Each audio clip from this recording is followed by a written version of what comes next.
நிகழும் ஸ்ரீ மங்களகரமான சோபகிருது ஆண்டு மார்ச் மாதம் 14ஆம் தேதி வியாழக்கிழமை அன்று சதுர்த்தி திதியில் பரணி நட்சத்திரத்தில் வைத்ருதி நாம யோகத்தில் சித்தயோகம் கூடிய நன்னாளில் இந்த மகத்தான பங்குனி மாதம் பிறக்கிறது. பிறக்கும் இந்த பங்குனி மாதத்தின் கிரக நிலைகளை பார்க்கும்போது மேசத்தில் குரு பகவானுடன் இணைகிறார் சந்திர பகவான். கன்னி ராசியில் கேது பகவானும் மகர ராசியில் செவ்வாய் பகவானும் உள்ளனர். சூரிய பகவான், புதன் பகவான், ராகு பகவான் மீன ராசியில் சஞ்சாரம் செய்கின்றனர். கும்பராசியில் சனி பகவானுடன் சுக்கிரன் உள்ளார். இம்மாத கிரக பெயர்ச்சி என எடுத்துக்கொண்டால் செவ்வாய் பகவான் மகரத்தில் இருந்து கும்பராசிக்கு பெயர்ச்சி அடைகிறார். சுக்கிர பகவான் கும்பத்தில் இருந்து மீனராசிக்கு பெயர்ச்சி அடைகிறார். சந்திர பகவானை பொறுத்தவரை மேசத்தில் ஆரம்பித்து 2.25 நாட்கள் வீதம் 12 ராசிகளை கடந்து ரிஷபத்தில் அமர்ந்து பலன்களை தரப்போகிறார். இம்மாத சிறப்பாக குரு பகவான் நீச நிலையில் இருந்து வக்ர நிலைக்கு மாறுகிறார். இதன் காரணமாக உச்ச பலன்களை அள்ளித் தரப்போகிறார் குரு பகவான். இந்த கிரக அமைப்பினால் உங்கள் வாழ்வில் ஏற்படக்கூடிய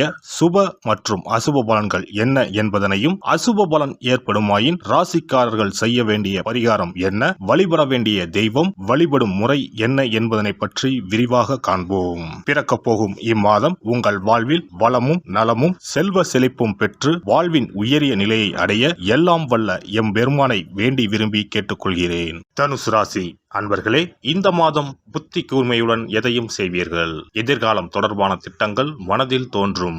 எதையும் முன்னேற்பாடுடன் செய்வீர்கள். விவேகம் உண்டாகும். தொழில் வியாபாரம் தொடர்பான காரியங்களில் இழுபறியான நிலை காணப்படும். வீண் அலைச்சல், எதிர்பாராத செலவும் உண்டாகும். உத்தியோகத்தில் இருப்பவர்கள் அதிகாரிகள் கூறிய வேலையை செய்து முடிப்பதில் தாமதம் ஏற்படும். சக ஊழியர்களிடம் அனுசரித்து செல்வது நல்லது. குடும்பத்தில் மகிழ்ச்சி நிலவும். குடும்பத்திற்கு தேவையான பொருட்களை வாங்குவீர்கள். நீண்ட நாட்களாக வாங்க நினைத்த ஆடை ஆபரணம் வாங்க நேரும். குடும்பத்தில் இருப்பவர்களுடன் விருந்து நிகழ்ச்சிகளுக்கு சென்று வருவீர்கள். வழக்குகளில் சாதகமான போக்கு காணப்படும்.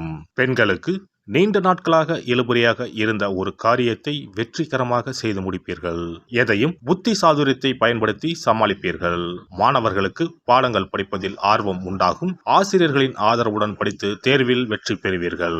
இம்மாதம் கலைத்துறையினருக்கு சிறப்பான மாதமாக இருக்கும். தாமதமாகி வந்த வாய்ப்புகள் அனைத்தும் திரும்ப கிடைக்கும். சமூக சேவையில் உள்ளோருக்கு சமூக அந்தஸ்து உயரும். அரசியல் துறையினருக்கு கொடுக்கல் வாங்கலில் இருந்த பிரச்சனைகள் தீரும். நீண்ட நாட்களாக இருந்த கஷ்டங்கள் நீங்கும். எதையும் செய்து முடிக்கும் சாமர்த்தியம் உண்டாகும்.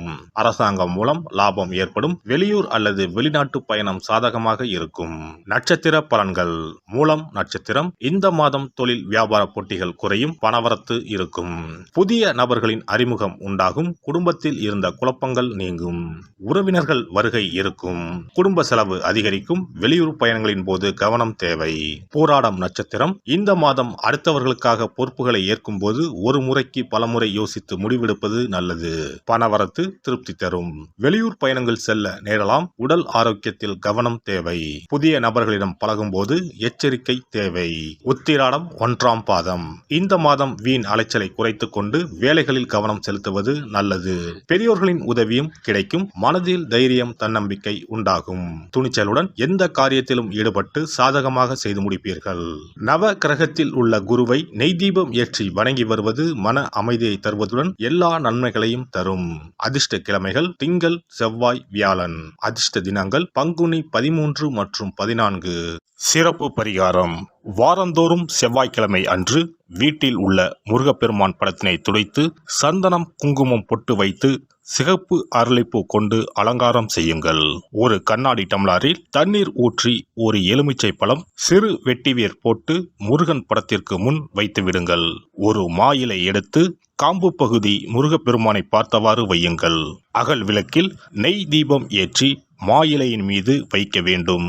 தீபச்சுடர் முருகப்பெருமானை பார்க்கும் வண்ணம் இருக்க வேண்டும். கண்களை மூடி முருகப்பெருமானை மனமாற வேண்டி உங்கள் வேண்டுதல்களை வையுங்கள். பூஜை முடிந்த பிறகு அடுத்த நாள் டம்ளரில் உள்ள எலுமிச்சப்பழத்தை உங்கள் வீட்டை சுற்றி திருஷ்டி கழித்து போட்டு விடுங்கள். 6 வாரங்கள் வரை இந்த வெட்டிவேரை மாற்ற தேவையில்லை. இவ்வாறு செய்து வழிபட்டு வர குடும்பத்தில் உள்ள எப்படிப்பட்ட கஷ்டமாக இருந்தாலும் அந்த கஷ்டத்திற்கு தீர்வு கிடைக்கும். நம்பிக்கை இல்லாமல் எந்த ஒரு வழிபாடும் செய்யக்கூடாது. நம்பிக்கையோடு செய்யும் பட்சத்தில் கைமேல் பலன் கிடைக்கும். இனி பங்குனி மாத சிறப்புகளும் வழிபாட்டின் பலன்களும் என்ன என்பதனை பற்றி காண்போம். பங்குனி மாதம் என்பது வழிபாட்டுக்கு உரிய மாதம். பங்குனி மாதம் வணங்குவதற்கும் பூஜைக்கும் உரிய மாதமாகும். ஒவ்வொரு மாதத்திலும் ஒவ்வொரு நட்சத்திரத்திற்கு முக்கியத்துவம் கொடுத்து விழாக்கள் நடத்துவது வழக்கம். ஆனால் பங்குனி உத்திர நட்சத்திரத்திற்கு மற்ற நட்சத்திரங்களை விட அதிக மகத்துவம் உண்டு. தெய்வ திருமணங்கள் அதிகம் நடைபெற்ற மாதம் பங்குனி மாதம். மாதங்களில் 12வது மாதம் பங்குனி, நட்சத்திரங்களில் 12வது நட்சத்திரம் உத்திரம். 12வது மாதமான பங்குனியும் 12வது நட்சத்திரமான உத்திரமும் இணையும் புனித நாள் பங்குனி உத்திரம் என்று கொண்டாடப்படுகிறது. எனவே பங்குனி மாத உத்திரத்தின் சிறப்புகள் அதிகம்.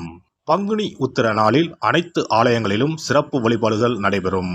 கிராம கோவில்களில் அக்னி சட்டி ஏந்துதல், பூஜைகள் விமர்சையாக நடைபெறும். எண்ணற்ற ஆலயங்களில் சுவாமி அம்பாள் திருக்கல்யாணம் நடைபெறும்.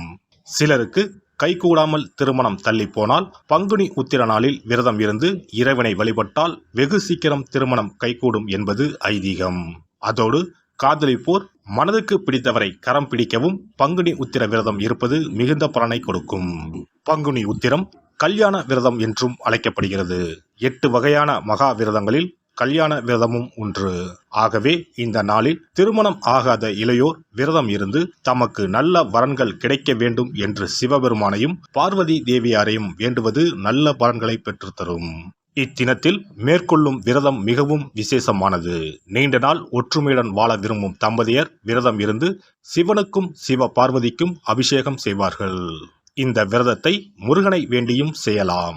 அதோடு அன்னதானம், வஸ்திரதானம் செய்வதும் சிறப்பானது. ஜாதக தோஷத்தால் திருமணம் தடைப்பட்டவர்கள் வழிபாடு மேற்கொள்ளவும் சிறந்த நாள் இதுவாகும்.